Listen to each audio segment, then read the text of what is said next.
हिते 2 खां 4 ॻोठ आहिनि जेको पंहिंजो ईसादात ॻोठ आहे, साईंदात ॻोठ आहे, जेको इन पाणी जे बारिश जे पाणी जे करे जेको मथां पहाड़नि खां पाणी लहे पियो उनजे करे ॿुॾी चुको आहे।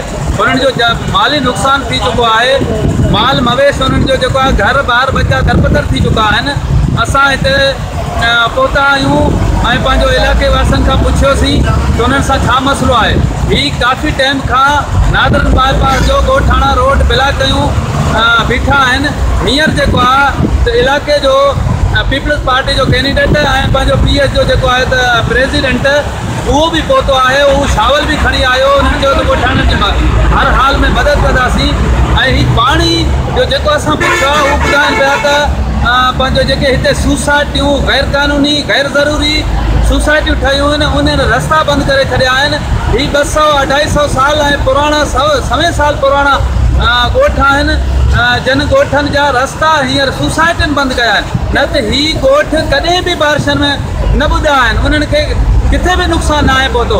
हिननि गवर्नमेंट जेके ज़मीनूं हिते पंहिंजो नीलाम करे खपायूं आहिनि ऐं 2 नंबर माण्हुनि खे जेके सोसाइटियूं तयारु कनि पहिरियां वग़ैरह हीअ उनजे करे ही रस्ता बंदि थी विया, उन्हनि पंहिंजा बंदि ॿधी छॾिया, उनजे करे ही ॻोठ ॿुॾी रहिया आहिनि। ऐं जेको आहे त गवर्नमेंट खां हुननि अपील कयो त असांजी जेका आहे त माली मदद कई वञे ऐं असांजे ॻोठाणनि जो साथ लधो वञे। जी साईं, अवां UC जा काउंसलर बि आहियो ऐं ॻोठाणा बि आहियो, इलाइक़े वासी बि आहियो। ही रोड बि बंदि पियो आहे, नादरन बाईपास आहे उहो बि बंदि आहे। ही ॻोठ 2-3 जेके मूं ॾिठा आहिनि उहे ॿुधा पिया आहिनि। इन्हनि जे बारे में अवां छा चवंदा? ही गवर्नमेंट जी नज़र छा आहे हिन में? जी साईं, इहो रोड बंदि कया आहिनि ॻोठ वारा, इन करे ही साम्हूं फिज़ाइया वारो जेको आयो आहे हितां डबल रोड पंहिंजो ठाहियो आहे। इन करे हितां पुल ॾेई वञे न कोई मामिलो न थी वञे। हीउ ॻोठ पूरो डुबी वियो आहे, हिकिड़ो ॻोठ में हिकिड़ो घर बि बचियल कोन्हे। इन करे ॻोठ वासियुनि सॼा अची रोड बंदि कया आहिनि। इन करे गवर्नमेंट असां सां तावन करे। साईं, ही पंहिंजो को DC को कमिश्नर को वग़ैरह को बि कोन आयो। असां वेझ आहियूं, काउंसलर आहियूं, असांजो पंहिंजो सदर बि आहे डिस्ट्रिक्ट जो, UC सदर बि आहे सत्तार गुरुई साहब, उहो बि आयो आहे। हाणे शावल मावल खणी आयासीं, कोशिशि कयूं था इंशाअल्लाह अल्लाह जो हुकुम सां जेतिरो थी। अवां कहिड़े पार्टी सां तालुक़ु रखो? Pakistan peoples party. Peoples party जा? अच्छा। पोइ ही ॻोठाणा तव्हांजा, तव्हां पीपल्स पार्टी जा माण्हू, ही ॻोठ तव्हांजा, इलाइक़ो तव्हांजो, तव्हां इन जे लाइ कुझु कयो? जी, हीअ आहे वेस्ट में असांजो UC, असां इंसानी हमदर्दी लाइ हिते आयासीं। आहिनि असांजा पंहिंजा इंसानी हमदर्दी, ही वेस्ट में लॻे थो, बाक़ी असांजो UC लॻे थो पोयां। इंसानी हमदर्दी लाइ असां आया आहियूं। ही फिज़ाइया जे करे, पाक फिज़ाइया जेको ठहे पियो हिन जे करे थियो। ही पाक फिज़ाइया छा सोसाइटी आहे? सोसाइटी आहे। ही साम्हूं नज़र अचे थो फिज़ाइया। हिन रोड ठाहियो आहे रोड जे करे। ही साम्हूं रोड बि आहे, रोड जे करे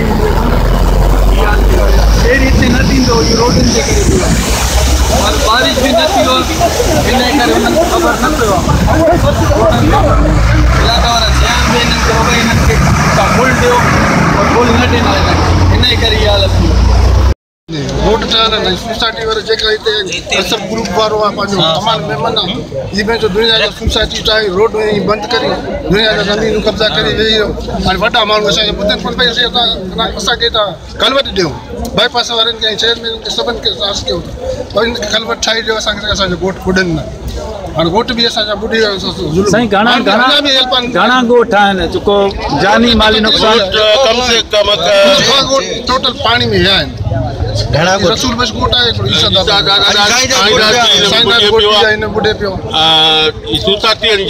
सोसाइटी नाजाइज़ कब्ज़े जे करे असां निकास पाणी आहे न सेवरेज जो सिस्टम आहे।